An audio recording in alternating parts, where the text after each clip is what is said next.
and some of the things that we found, which are shocking. Billions and billions of dollars in waste, fraud, and abuse. And I think it's very important. And that's one of the reasons I got elected. I said, we're going to do that. Nobody had any idea it was that bad, that sick, and that corrupt. And it seems hard to believe that judges want to try and stop us from looking for corruption, especially when we found hundreds of millions of dollars worth, much more than that, in just a short period of time. And we want to weed out the corruption. And it seems hard to believe that a judge could say, we don't want you to do that. Well, so maybe we have to look at the judges, because that's a very serious, I think it's a very serious violation. I'll ask Elon Musk to say a few words, and we'll take some questions. Elon, go ahead. Sure. So at a high level, if you say, what is the goal of Doge, and I think a significant part of the presidency is to restore democracy. This may seem like, well, aren't we in a democracy? Well, if you don't have a feedback loop, okay, X, we would have to, if you sorry. Tell you, gravitas can be difficult sometimes. If there's not a good feedback loop from the people to the government, and if you have rule of the bureaucrat, if the bureaucracy is in charge, and then what meaning does democracy actually have? If the people cannot vote and have their will be decided by their elected representatives in the form of the president and the Senate and the House, then we don't live in a democracy, we live in a bureaucracy.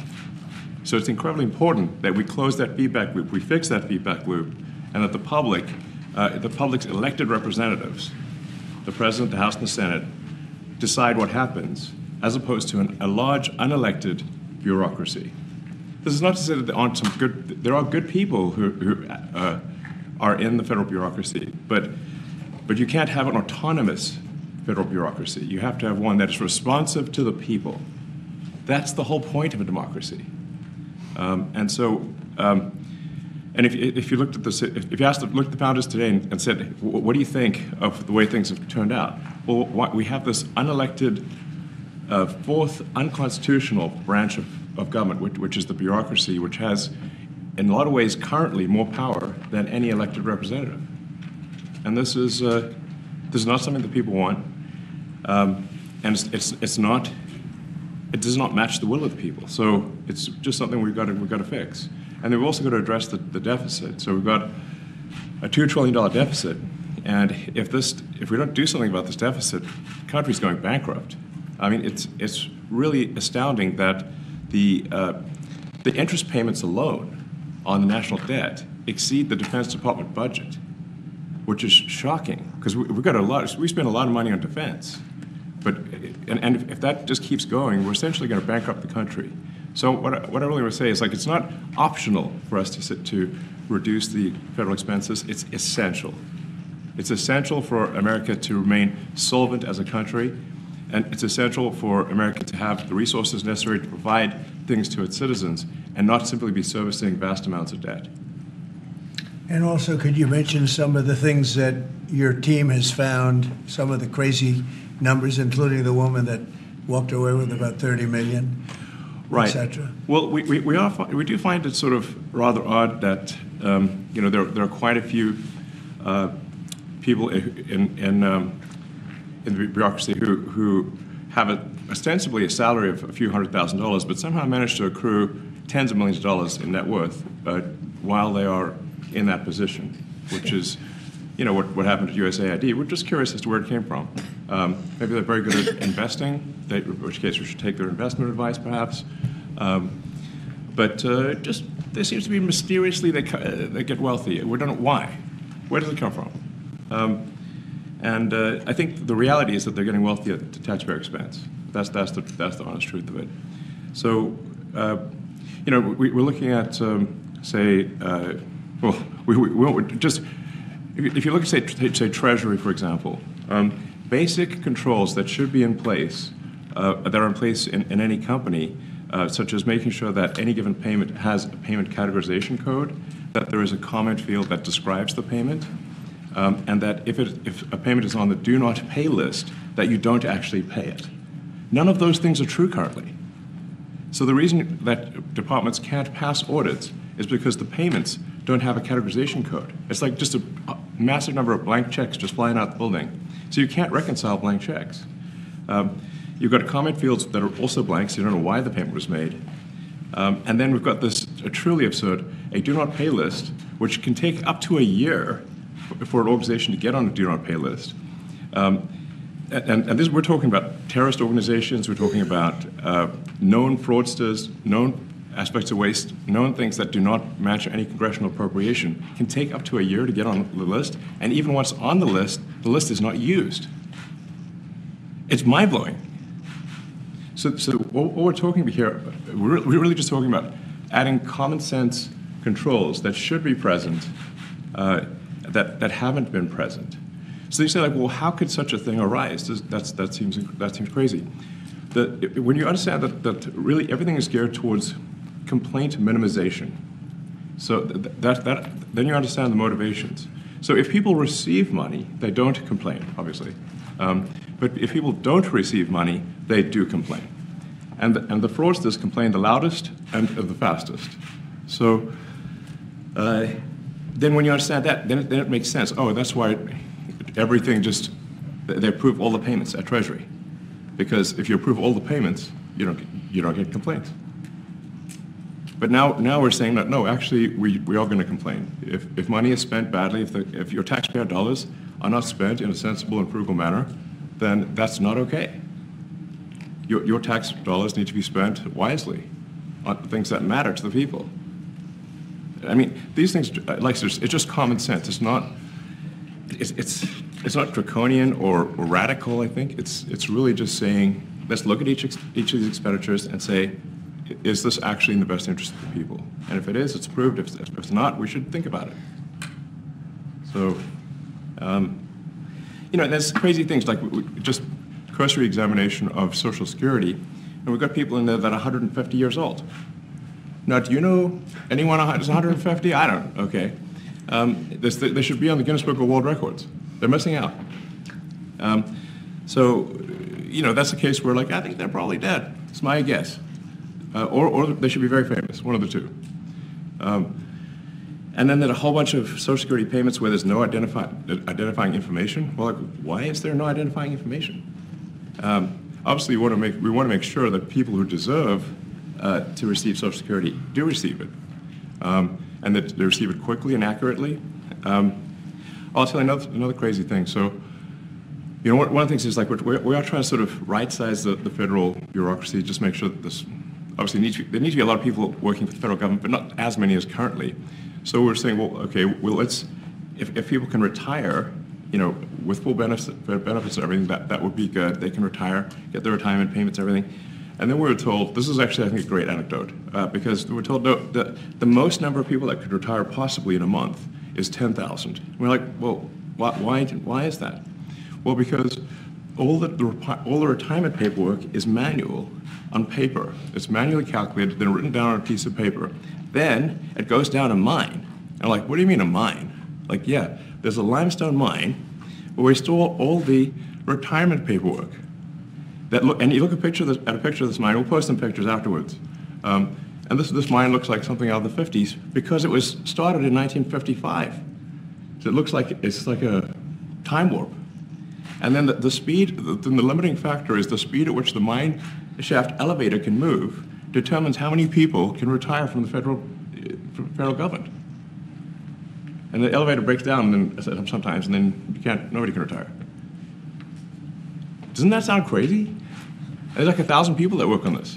So I think if we take those people and say, you know what, instead of working in a mine shaft and carrying manila envelopes to boxes in a mine shaft, you could do practically anything else, and you would add to the goods and services of the United States in a more useful way.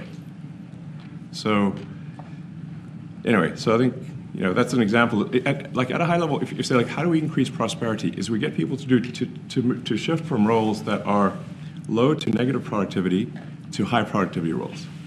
And so you increase the total output of goods and services, which means that there's a higher standard of living available for everyone. That's the actual goal. Everyone's very quiet, by the way. Are people normally this quiet? Your detractors, Mr. Musk. I have to what? Including a lot of Democrats.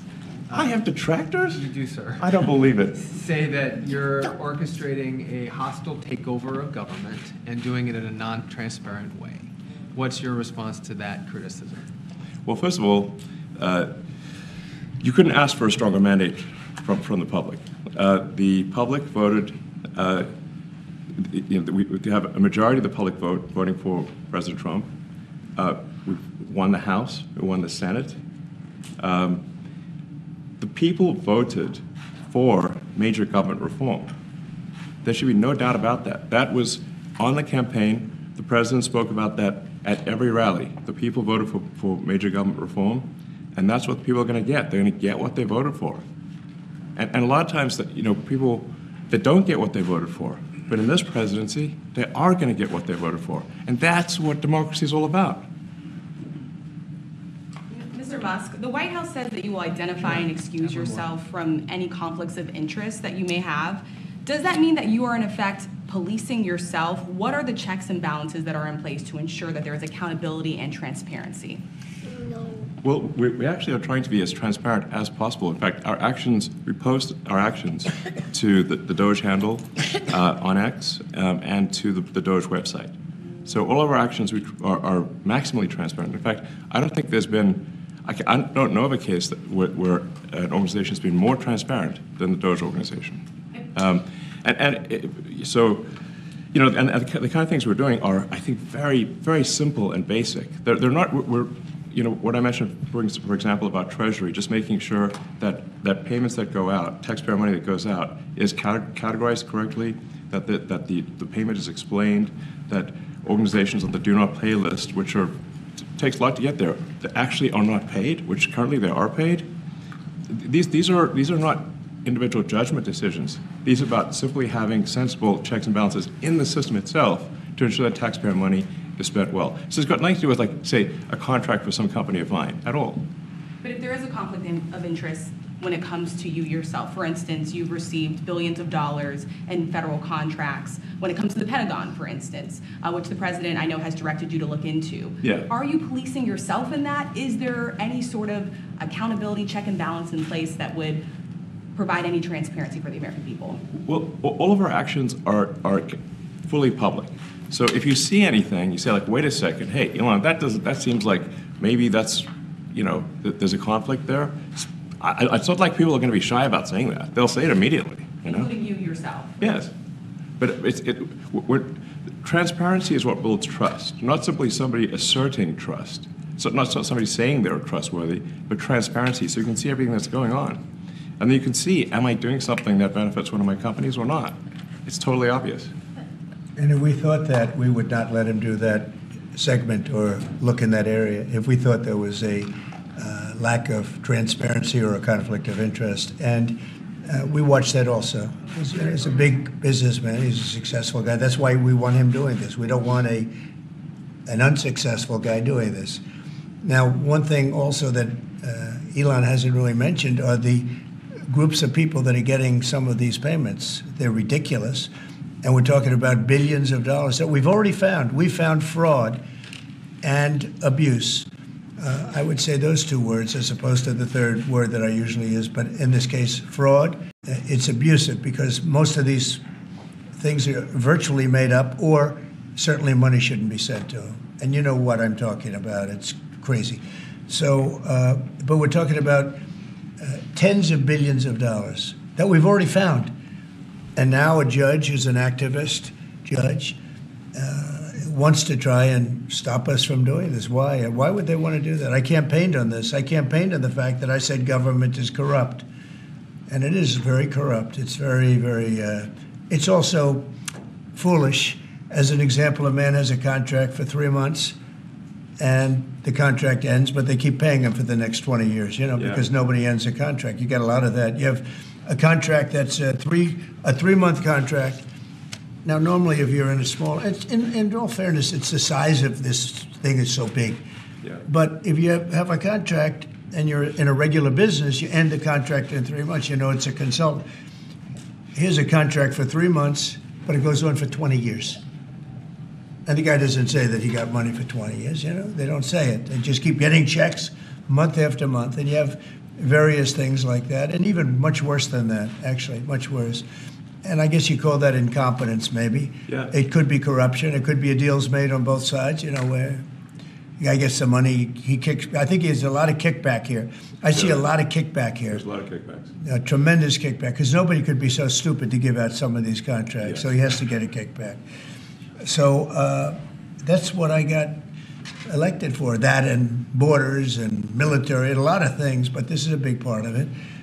And I hope that the court system is going to allow us to do what we have to do. We got elected to among other things, find all of this fraud, abuse, all of this horrible stuff going on.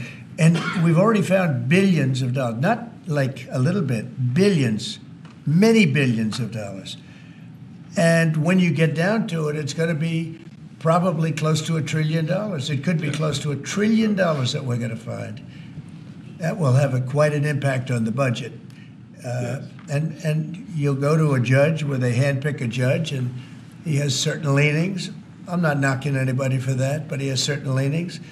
And he wants us to stop looking. How do you stop looking? I mean, we've already found it. We have a case in New York where a hotel has paid $59 million, $59 million because it's housing migrants, illegal migrants, all illegal, I believe. And they were being paid twice the normal room rate at 100% occupancy. Unbelievable. So it's a racket. Yeah. Mr. Musk, can I ask a question? You Well, said if I may sort of just going for the president's comments, at a high level, you say, well, what are the two ingredients that are really necessary in order to cut the budget deficit in half from 2 trillion to 1 trillion? And it's really two things: competence and caring. And if you add competence and caring, you'll cut the budget deficit in half. And I fully expect to be scrutinized and get a daily proctology exam, basically. Might as well just camp out there. So it's not like I think I can get away with something. I'll be scrutinized nonstop. But with the support of the president, we can cut the budget deficit in half from 2 trillion to 1, and then with deregulation, because there's a lot of sort of regulations that don't ultimately serve the public good. We need to free the builders of America to build. And if we do that, that means I think we can get the economic growth to be maybe 3-4%, maybe 5%. And that means if you can get $1 trillion of economic growth and you cut the budget deficit by $1 trillion, between now and next year, there is no inflation. There's no inflation in 26. And if the government is not borrowing as much, it means that interest costs decline. So everyone's, the mortgage, their car payment, their credit card bills, anything, their student debt, the monthly payments drop. That's a fantastic scenario for the average American. I mean, imagine they're going down the grocery aisle and the prices from one year to the next are the same, and their mortgage, all their debt payments dropped. How great is that for the average American? We had That's no what we're idea. We had no idea we were going to find this much, and it's open. It's not like complicated. It's not simple that stuff. complicated. It's a lot of work. We Yeah. can't believe it. A lot of work. A lot of smart people involved. Very, very smart people. But you're talking about anywhere maybe $500 billion. It's crazy the kind of numbers you're It is really talking crazy. about.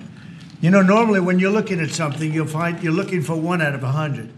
Here, you're almost reversing it. You look for one that's good, Yeah. and you can look at the title, and you say, why are we doing this? Why are we doing that? And the public gets it. You know, the public gets it. You've seen the polls. The public is saying, why are we paying all this money? This for years, this has gone on. Mr. Musk, President you Trump, said Yeah, go ahead. Wait, go ahead. Senator Rand Paul today said that DOJ cuts will ultimately need a vote in Congress. Do you agree with that? Is that the I plan? really don't know. I know this. We're finding tremendous fraud and tremendous abuse. If I need a vote of Congress to find fraud and abuse, it's fine with me. I think we'll get the vote, although there'll be some people that wouldn't vote. And how could a judge want to hold us back from finding all of this fraud and finding all of this incompetence? Why would that happen? Why would even Congress want to do that? Now, Congress, if we do need a vote, I think we'd get a very easy vote because we have a track record now. We've already found billions of dollars of abuse, incompetence, and corruption. A lot of corruption. If a judge does block one of your policies, part of your agenda, will you abide by that ruling? Will you comply? Well, I with that always order? abide by the courts, and then I'll have to appeal it. But then what he's done is he slowed down the momentum. And it gives crooked people more time to cover up the books. You know, if a person's crooked and they get caught, other people see that, and all of a sudden it becomes harder later on. So, yeah, the answer is I always abide by the courts, always abide by them, and will appeal. But appeals take a long time, and I would hope that a judge, if you go into a judge and you show him, here's a corrupt situation, we have a check to be sent, but we found it to be corrupt. Do you want us to send this corrupt check to a person, or do you want us not to give it and give it back to the taxpayer? I would hope a judge would say, don't send it, give it back to the taxpayer. Yeah, if I can add to that, what we're finding is that a bunch of the fraud is not even going to Americans. So I think we can all agree that if there's going to be fraud, it should at least go to Americans.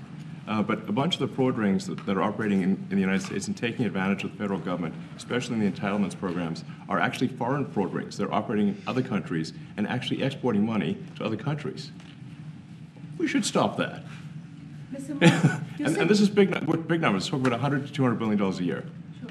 Serious money. Mr. Musk, you said on X that an example of the fraud that you have cited was $50 million of condoms was sent to Gaza. But after fact-check this, apparently Gaza in Mozambique, and the program was to protect them against HIV. So can you correct the statements? It wasn't sent to Hamas, actually. It was sent to Mozambique, which makes sense why condoms was sent there. Yeah. And how can we make sure that all the statements that you said were correct, so we can trust what you say? Well, first of all, some of the things that I say will be incorrect and should be corrected. So nobody's going to bat 1,000. I mean, we will make mistakes, but we'll act quickly to correct any mistakes. I'm not sure we should be sending $50 million worth of condoms to anywhere, frankly. I'm not sure that's something Americans would be really excited about. And that is really an enormous number of condoms, if you think about it. If it went to Mozambique instead of Gaza, I'm like, okay, that's not as bad, but still, why are we doing that? Mr. Musk, can you talk a little bit about how closely you're working with agency heads as you're directing these cuts? Do they have how much input do agency heads have when you're making these decisions? We work closely with the agency heads, there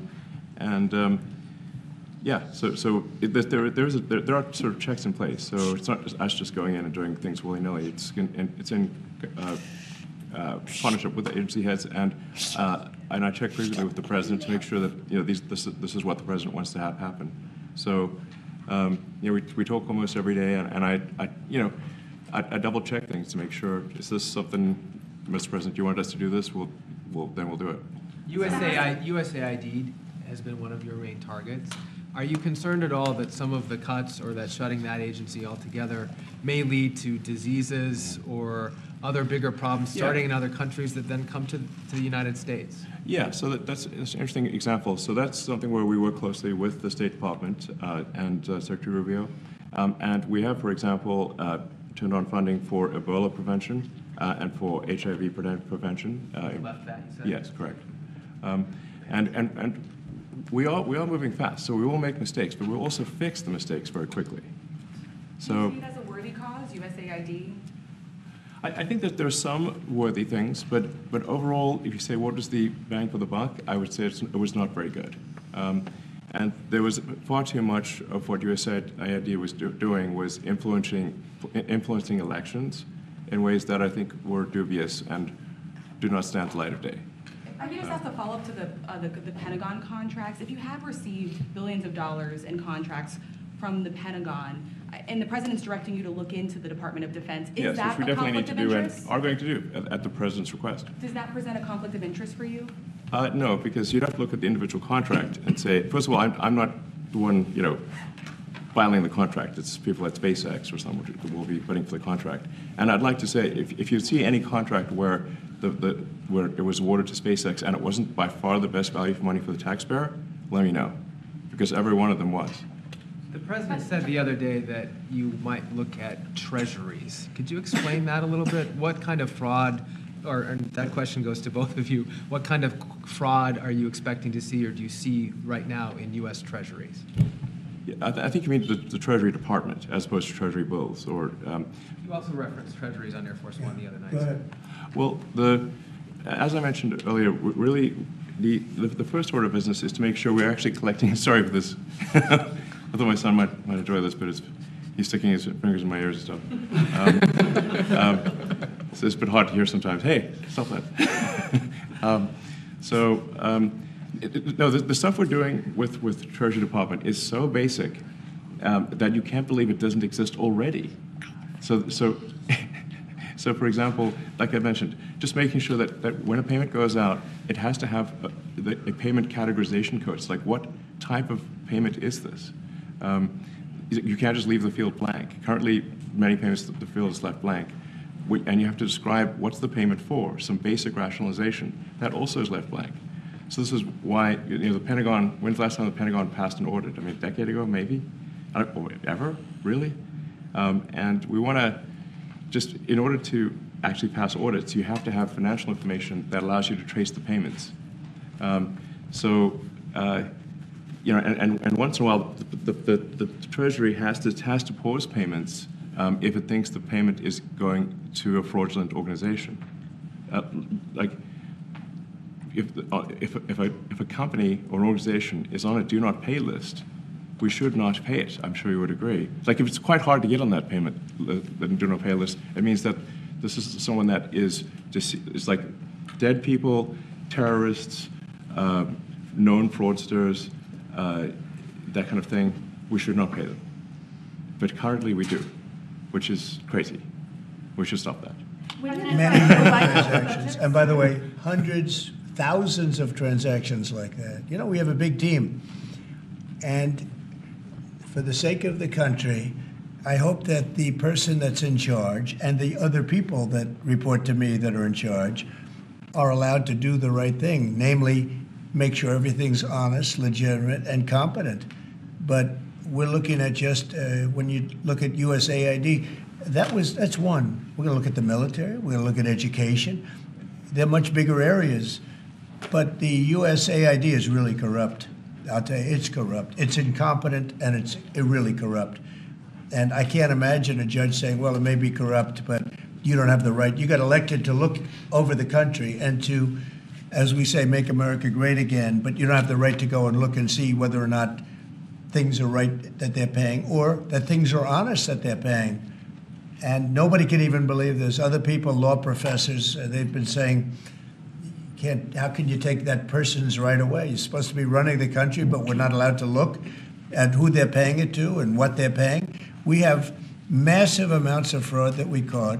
I think we probably caught way over a lot of billions of dollars already in, 2 weeks? Yes. And it's going to go to numbers that you're not going to believe. And much, as I said, much is incompetence and much is dishonesty. We have to catch it. And the only way we're going to catch it is to look for it. And if a judge is going to say you're not allowed to look for it, that's pretty sad for our country. I don't understand how it could even work. On the buyout program, can you personally guarantee that? Which one? The buyout program, the operative federal workers. Can you personally guarantee that the workers who opt in to resign now will be paid through September? They'll get their money, but they're getting a good deal. They're getting a big buyout. And what we're trying to do is reduce government. We have too many people. We have office space. It's occupied by 4%.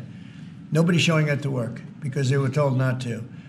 And then Biden gave them a 5-year pass, some of them, 48,000 of them, gave them a 5-year pass, that for 5 years you don't have to show up to work.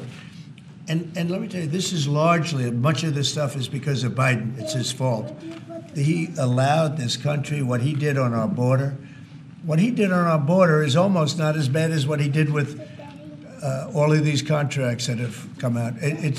It's a very sad day when we look at it. I can't even believe it. But many contracts just extend, and they just keep extending, and there was nobody there to correct it. And that cannot be, I can't imagine that could be held up by the court. Any court that would say that the president or his representatives like Secretary of the Treasury, Secretary of State, whatever, doesn't have the right to go over their books and make sure everything's honest. I mean, how can you have a country? You can't have anything that way. You can't have a business that way. You can't have a country that way. Hey, thank you very much, everybody. Thank you. Thank you, press. Thank you, press. Head out. Coming back tonight. Mark Vogel will be at the White House tonight at about 10 o'clock. If you want to come over, you can say hello to him. Did the U.S. give anything in return? Not much. No, they were very nice. We were treated very nicely by Russia, actually. I hope that's the beginning of a relationship where we can end that war and millions of people can stop being killed. They've lost millions of people. They lost, in terms of soldiers, probably 1.5 million soldiers in a short period of time. We got to stop that war. And I'm interested primarily from the standpoint of death. We're losing all those soldiers. And they're not American soldiers, they're Ukrainian and Russian soldiers. But you're probably talking about 1.5 million. I think we got to bring that one to an end. Okay? Thank you. Thank you very much. Thank you. We're moving. Let's go. Let's move. Thank you. We're moving. 10 o'clock Thank tonight you. at the White House. All right, guys. Thanks, everybody. Let's head out. Thank you. See you later. Yeah, I mean, it's a lot. You know, Thank you, guys. Thanks, guys. Right behind the stills.